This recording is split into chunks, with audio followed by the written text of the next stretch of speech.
కలిసి నిర్మిద్దాం మంచి సమాజం. ఒక కాలనీ అభివృద్ధి కేవలం రోడ్లు లేదా భవనాలతో మాత్రమే కాదు. అక్కడ నివసించే ప్రజల ఐక్యత, అవగాహన, ఆరోగ్యం, విద్య, ఆలోచన విధానం మరియు పరస్పర సహకారంతో కూడా జరుగుతుంది. మంచి కాలనీ కోసం సరైన ప్రణాళిక, బాధ్యతాయుత నాయకత్వం మరియు ప్రజల భాగస్వామ్యం అవసరం. 1. Colony welfare association and committee ఏర్పాటు. కాలనీ అభివృద్ధి మరియు సంక్షేమం కోసం కాలనీ వెల్ఫేర్ అసోసియేషన్ లేదా కమిటీ ఏర్పాటు చేయాలి. కమిటీ ముఖ్య ఉద్దేశాలు: కాలనీ సంక్షేమం మరియు ప్రజల ప్రయోజనాల రక్షణ, అభివృద్ధి కార్యక్రమాల సమన్వయం, ప్రభుత్వ మరియు పౌర సమస్యల్లో ప్రజలకు సహాయం, కాలనీలో శాంతి మరియు ఐక్యతను కాపాడటం, దీర్ఘకాలిక అభివృద్ధికి మార్గదర్శకత్వం. 2. కమిటీ నిర్మాణం అండ్ బాధ్యతలు. కమిటీలో ప్రతి సభ్యుడికి స్పష్టమైన బాధ్యతలు ఉండాలి. సూచించిన బాధ్యతలు: అధ్యక్షుడు ప్రెసిడెంట్ బై చైర్మన్, ఉపాధ్యక్షుడు వైస్ ప్రెసిడెంట్, కార్యదర్శి సెక్రటరీ, ఖజాంచీ ట్రెజరర్, అభివృద్ధి అండ్ మౌలిక వసతుల బృందం, ఆరోగ్యం అండ్ పారిశుద్ధ్య బృందం, ప్రభుత్వ సమన్వయ బృందం, సాంస్కృతిక అండ్ ఈవెంట్ బృందం, యువత అండ్ విద్యా బృందం, మహిళలు అండ్ వృద్ధుల సహాయ బృందం. 3. కాలనీ ప్రజల భాగస్వామ్యం. కాలనీ అభివృద్ధి ప్రజల సహకారంతోనే సాధ్యమవుతుంది. ప్రజల భాగస్వామ్యానికి చర్యలు: నెలవారీ సమావేశాలు, అవగాహన కార్యక్రమాలు, సూచనలు మరియు ఫీడ్బ్యాక్ వ్యవస్థ, వాలంటీర్ సేవలు, యువతను సామాజిక కార్యక్రమాల్లో భాగస్వామ్యం చేయడం. 4. ప్రభుత్వ పథకాలు అండ్ అవగాహన. చాలా కాలనీల్లో ప్రధాన సమస్య ప్రభుత్వ పథకాలు మరియు ప్రయోజనాలపై సరైన సమాచారం లేకపోవడం. చాలా మందికి తెలియదు ఏ పథకాలు అందుబాటులో ఉన్నాయి, ఎలా దరఖాస్తు చేయాలి, ఎవరిని సంప్రదించాలి, ఏ పత్రాలు అవసరం, ఆమోదం ఎలా పొందాలి. కమిటీ చేయగల సహాయం: పథకాల సమాచారం ఇవ్వడం, దరఖాస్తు ప్రక్రియలో మార్గదర్శకత్వం, సంబంధిత అధికారులను సంప్రదించడంలో సహాయం, ఆమోద స్థితిని తెలుసుకునే సహకారం. 5. మున్సిపల్ అండ్ మౌలిక వసతుల అభివృద్ధి. మంచి కాలనీకి సరైన మౌలిక వసతులు అవసరం.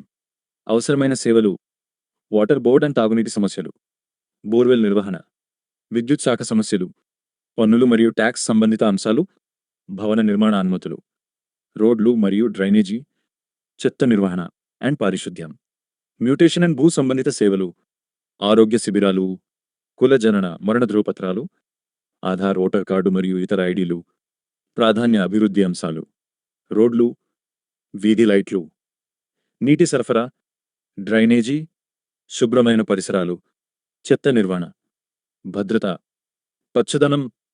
6. ఆర్థిక అండ్ వ్యాపార అభివృద్ధి. కాలనీ సంక్షేమం అంటే కుటుంబాల ఆర్థిక అభివృద్ధి కూడా.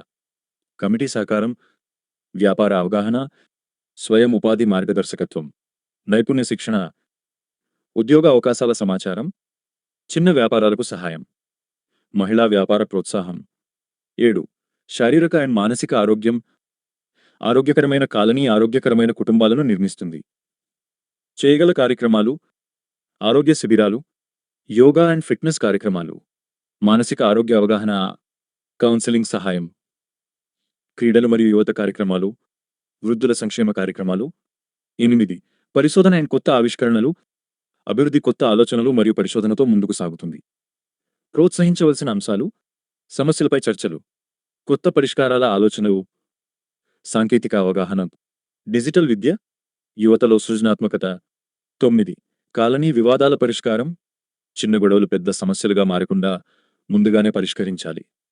కమిటీ పాత్రక: రెండు వైపుల మాట వినడం, శాంతియుత చర్చలు నిర్వహించడం, పరస్పర అవగాహన పెంపొందించడం, ఐక్యతను కాపాడటం. 10. పండుగలు అండ్ సామాజిక వేడుకలు.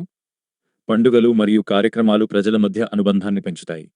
కమిటీ నిర్వహించగల కార్యక్రమాలు: పండుగ వేడుకలు, జాతీయ దినోత్సవాలు, సాంస్కృతిక కార్యక్రమాలు, సామాజిక సేవా కార్యక్రమాలు, కాలనీ సమావేశాలు. ఇవి ప్రజల మధ్య ప్రేమ, సహకారం మరియు పరస్పర గౌరవాన్ని పెంచుతాయి. 11. గృహ నిర్మాణం అండ్ కుటుంబ అభివృద్ధి. ప్రతి కుటుంబం ఆర్థిక స్థిరత్వం మరియు మంచి ఇల్లు కలిగి ఉండాలని కోరుకుంటుంది. ప్రోత్సహించవలసిన అంశాలు: గృహ నిర్మాణ ప్రణాళిక, ఆర్కిటెక్చర్ అవగాహన, చట్టబద్ధ అనుమతులు, సురక్షిత